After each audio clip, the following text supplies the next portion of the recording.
This is the Mountaineer Moment, your source for all things West Virginia football and basketball. From pregame to postgame coverage and breaking news, we've got you covered. Let's go.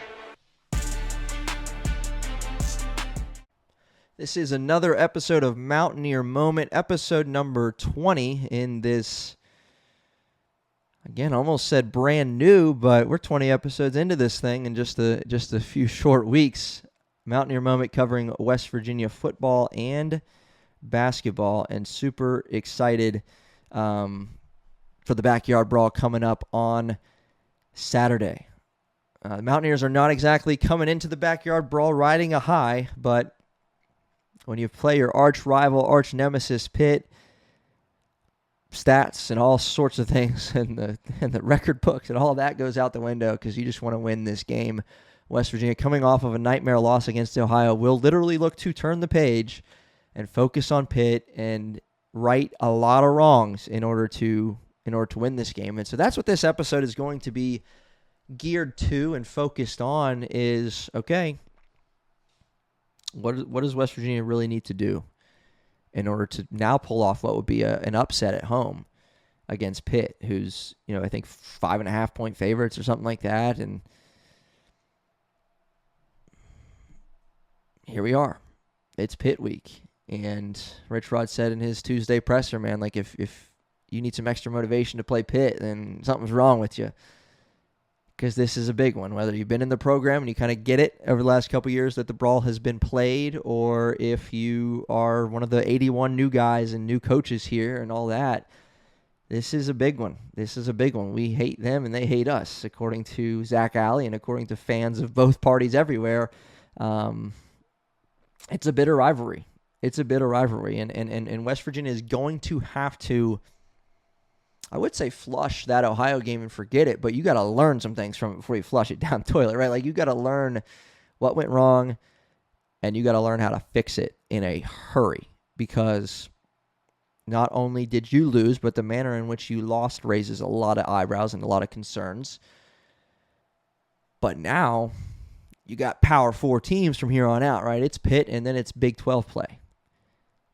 So the competition gets greater starting right now from Ohio to Pitt. There's an increase in competition. There's an increase in difficulty. And you just lost against a team in Ohio that won the MAC last year and is a good football team, and I get that. But the way that offense looked, it was bad. I mean, it was bad. And this has been obviously part of the conversation, through the Ohio recap episodes here on Mountaineer Moment. It's been part of the conversation, every episode, talking about Pitt. These, I think, 4 or 5 episodes dedicated to the Backyard Brawl. And something's got to change. Lots of things have to change. And what we're going to do in this episode, again, is just give you 3 things, 3 keys to victory for the Mountaineers in the Backyard Brawl. And I get that you might be sitting there going, there's probably 333 things that the Mountaineers need to get right. And I'm with you. But we don't have time for that long of an episode. So I'm going to give you 3 things that the Mountaineers need to get right in order to win the 108th edition of the Backyard Brawl in Morgantown. It's going to be the last one for a few years. This is the 4th year out of 4 before they resume it in hopefully in just a few years. But number 1 of 3 keys to victory for West Virginia in the Backyard Brawl. Number 1 is to make Eli Holstein, Pitt quarterback, uncomfortable and keep him in the pocket. Now, if some of that sounds familiar, that's because that was one of the sort of one of the goals against Parker Navarro. Now, again, Eli and Parker aren't the same quarterback. Parker Navarro, he's going to rush for 1,000 yards. Holstein's not going to do that. But he does present a little bit of a dual threat nature to him. He carried it 14 times for 59 yards in the brawl last season, just killed West Virginia with his legs on several of those, rush attempts. And, Parker Navarro, he gave the Mountaineers fits. Now, he helped the Mountaineers 3 times with 3 interceptions that, he tried to help the Mountaineers, and the Mountaineer offense wasn't having it. They said no, and they said, we're going to have 3 3-and-outs after you throw those 3 picks. Thank you very much. So didn't do any help there. But he gave the Mountaineers fits with his legs. He was their leading rusher.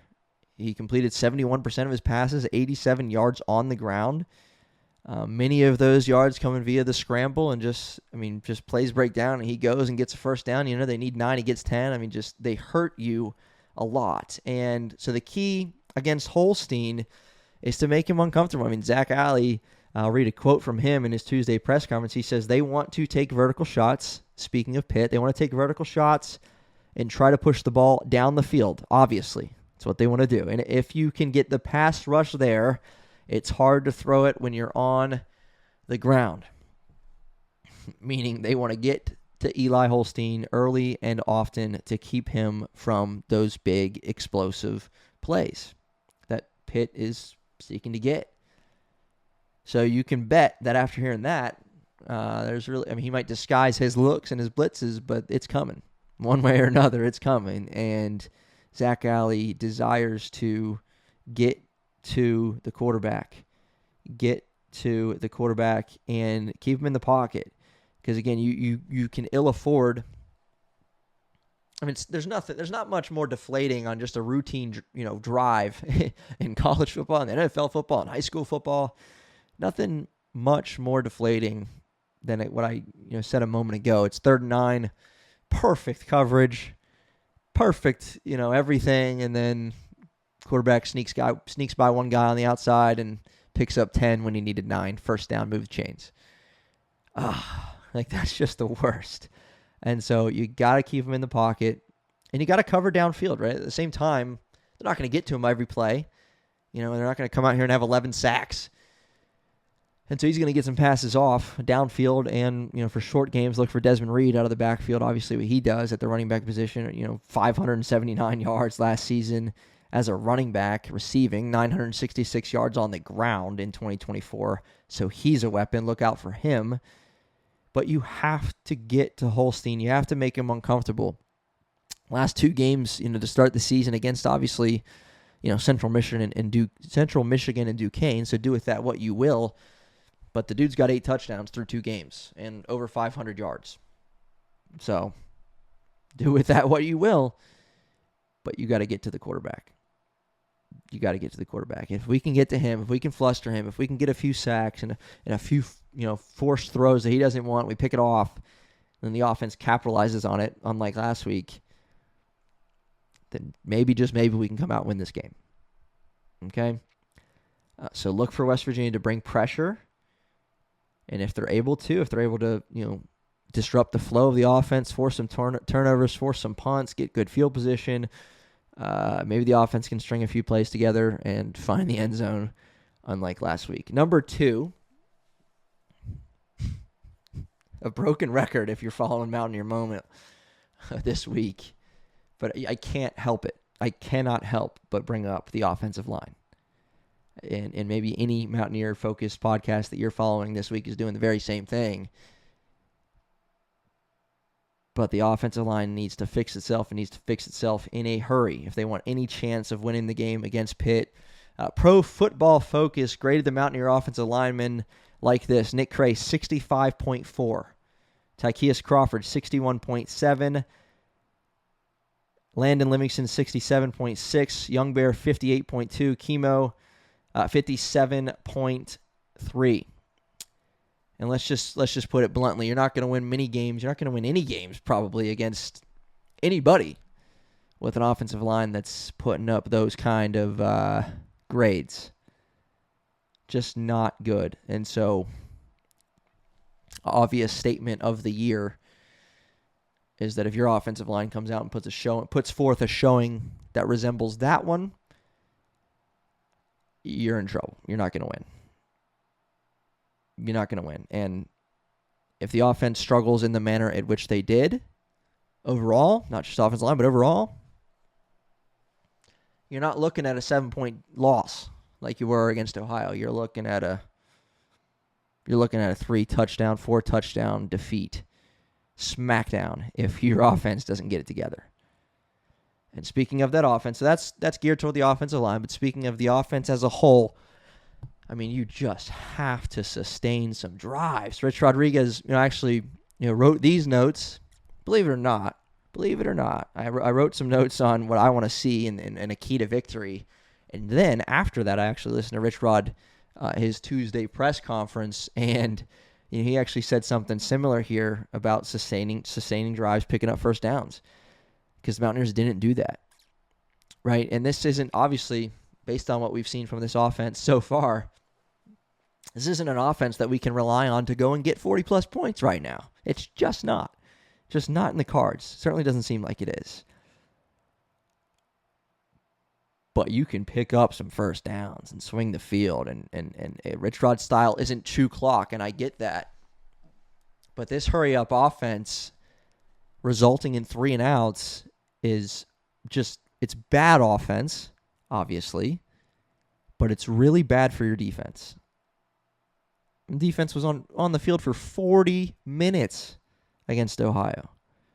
Against Ohio, right? Like let's put that in perspective a little bit too. So you have to do a better job. And again, we could have just said key to victory, score more points than the other team, or score a lot of points. But we're not, it's more glaring than that is just this lack of an ability against Ohio to do anything. Get it on the other side of the field. Right? After 2 interceptions, they started at the Ohio 49. In the second half, 2 interceptions, down by 7, start at the 49, and then they punt. A 3 and out. And that's just bad. Like really, really bad. Really, really frustrating. You'd be hard-pressed to find a more frustrating offensive display. Now, I'm not saying that they can't play worse or can't play, really, really bad again offensively. But again, if you play really, really bad offensively again, you're not losing by 7. Losing by way more than that. And so last week was particularly frustrating offensively because you only were losing by 7. And you just couldn't get it done, right? You get the interception. It's like, okay, momentum swing. Let's go score. 3 and out. Second time, let's just go. Just punch it in the end zone. Like, just get down there, make a little drive, get some first downs, and score. Couldn't do it. Third time, couldn't do it, right? Like, it was just that frustrating to watch, and they were only trailing by 7. And so, again, it's unfair based on what we've seen from this offense so far to say, all right, go get 40-plus points and win this game. And, it doesn't matter if Holstein throws for 4 or 5 touchdowns. We're going to win because we're going to outscore you. I'm not that confident in our offense right now. I don't think anybody is. I don't think our offense is that confident in our offense. But at the very least, if you want to remain competitive in this game, and I'm not even saying that to say, like, hey, let's just keep it close right now. Like, this is Pitt. Like, we want to win. I want to win this game. But in order to win the game, you got to sustain some drives. I mean, you cannot go 5 3-and-outs in a row and expect the Pitt offense to not score at least a couple times. Right? Like, I mean, you have to sustain some drives, swing the field at least. If you're not going to score every drive, which they're not, get it. You start at the 25, get a couple first downs, you punt at the 40, 45, and you pin them deep. Then you hope to get the ball back via punt, and you try it again. I mean, it wasn't even that last week. I mean, the field position battle was even bad in favor of Ohio, and yet Mountaineers had 3 picks where they were able to get it in good field position, and yet they still couldn't do it. And again, you're playing a quarterback and an offense that's coming in, scoring a lot of points, and throwing a lot of touchdowns, and they have a really good running back who's yet to really, really, really get going, and they expect him to in the passing game and in the rushing game. And so you got to keep them off the field a little bit.